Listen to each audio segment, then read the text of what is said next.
Hi everybody, it's Brett here from Metropole.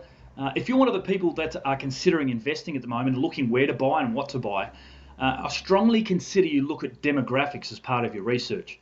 You see, we're all trying to find properties that are going to grow in value and create levels of wealth for yourself, but quite often that comes at the expense of risk by focusing on one thing. The way to overcome that is to really understand the demographics of the location you're trying to buy in, and that's something we look at quite regularly. The first thing I recommend you do is understand the owner-occupier percentage of a location. You see, homeowners don't sell when there's a downturn. They're in it for the longer term. They've got a roof over their family's head and they'll do whatever it takes to hold on to that asset.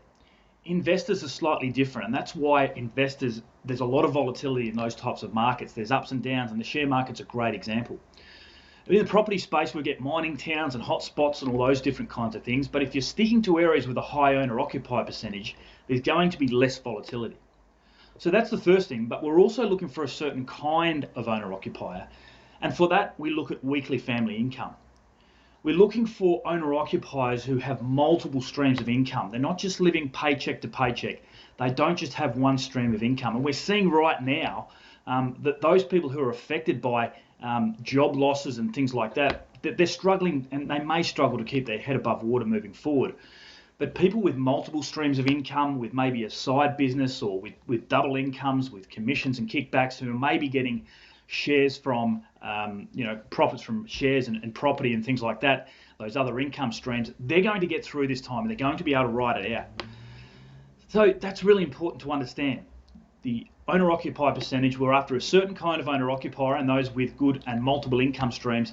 And the other thing is the occupation type. What we're seeing at the moment is areas with retail and tourism and manual labour and things like that are really struggling. Those economies are going to struggle moving forward, and they've really been ground to a halt.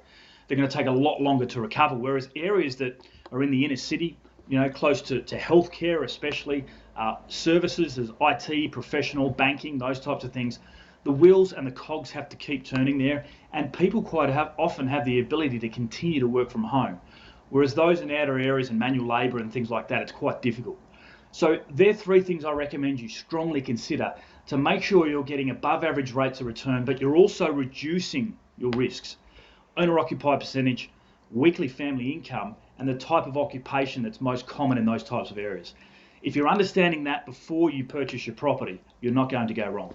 Thanks for watching.